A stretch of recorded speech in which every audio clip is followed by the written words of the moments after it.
I've worked a lot internationally as a producer, and not always with sort of globalization themes, and this book has that theme, and it was an exciting opportunity to really talk about how cultures are interacting today, and how dialogue can bridge other cultures. We can finally stop having monologues and actually turn them into dialogues. So I think all of those ideas and opportunities excited me about the material. Well, producing with Mira is exciting because we have worked together for 23 years, and this is our 10th movie together. And I think when you collaborated for that long, you really have a shorthand, and you have a real understanding of how to work together and what each other's needs are as partners, as we really are partners. And I think, Mira's a director who is, very involved on every level, every detail, and I think, she is so deeply in the trench when she's making the movie that having someone like myself who can stand outside and be what she would say her third eye to kind of keep the overview going,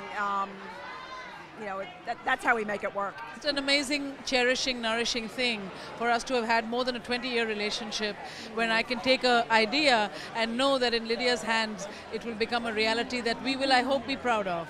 Yeah.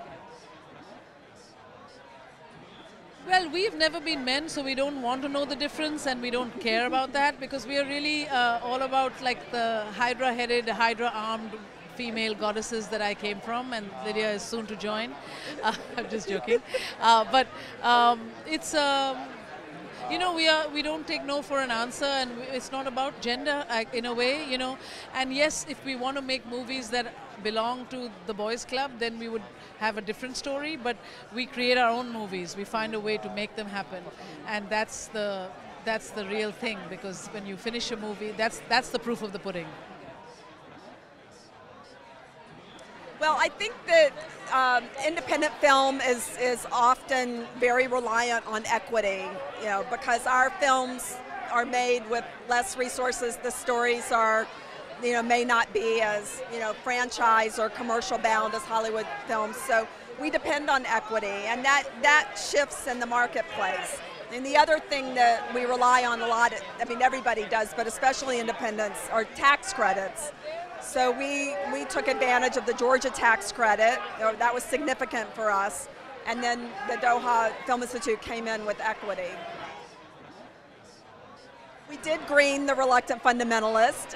It was easier to do in locations like Atlanta and New York, where we've done it before, and not as easy internationally. But I think what we did, which is what I always advise producers doing it for the first time, is to really set a set of goals that are achievable.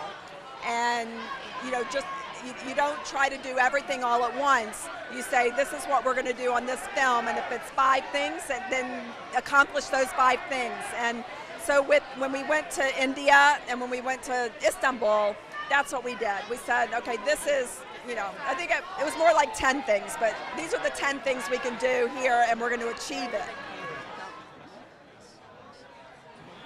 For me, the producer's mark is something that actually represents those of us who actually, produce with integrity, and the idea that the mark will separate the ones with the integrity from the maddening crowd out there is exciting, and it feels like it's been long overdue.